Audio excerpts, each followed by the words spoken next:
Israeli সামরিক বাহিনীর বিভিন্ন অবস্থান লক্ষ্য করে বড় পরিসরে মিসাইল ও রকেট হামলা চালিয়েছে লেবানন ভিত্তিক সশস্ত্র গোষ্ঠী হিজবুল্লাহ। এ সময় হিজবুল্লাহর হামলা ঠেকাতে হামলা চালায় ইসরায়েলও। রবিবার বার্তা সংস্থা এএফপি এ তথ্য জানিয়েছে। হিজবুল্লাহর চালানো হামলা নস্যাৎ করার দাবি করেছে ইসরায়েল। তবে এ দাবি প্রত্যাখ্যান করে সশস্ত্র গোষ্ঠীটি বলছে সফল হয়েছে তাদের হামলা।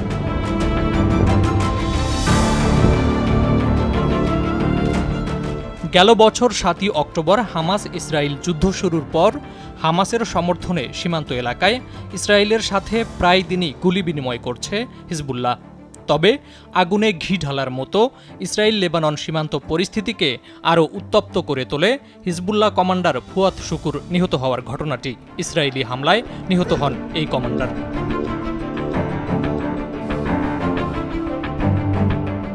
পরিস্থিতির আরও অবনতি ঘটে হামাসের রাজনৈতিক প্রধান ইসমাইল হানিয়া নিহত হওয়ার পর। গেল মাসে ইরানের তেহরানে গুপ্ত হত্যার শিকার হয়ে নিহত হন তিনি। এ ঘটনায় ইসরায়েলকে দায়ী করে এর উচিত জবাব দেওয়ার প্রতিজ্ঞা ব্যক্ত করে ইরান।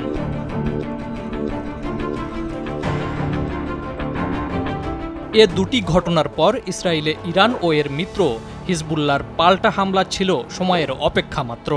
রবিবার দিনের আলো ফুটতেই বিভিন্ন ইসরায়েলি লক্ষ্যবস্তুতে ১২০টি কাতিউশা রকেট ছুড়ে ইসরায়েলি হামলার জবাব দিল হিজবুল্লাহ।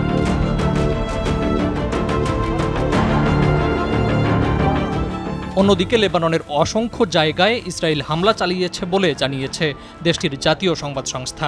ভোর থেকেই ইসরায়েল লেবানন বর্ডারে শোনা গেছে বিস্ফোরণের বিকট শব্দ। দিনের আলো ফুটতেই এ হামলা করে ইসরায়েলও।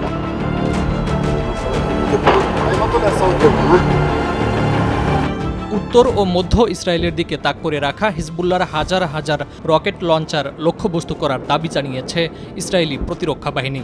উত্তর ইসরায়েলের মানুষকে রক্ষার জন্য সবকিছু করার প্রতিজ্ঞা করেছে ইসরায়েলি প্রধানমন্ত্রী Benjamin Netanyahu.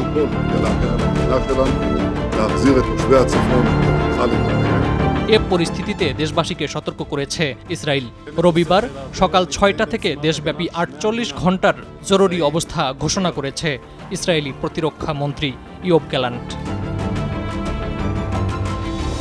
Faruk Hossain, RTV।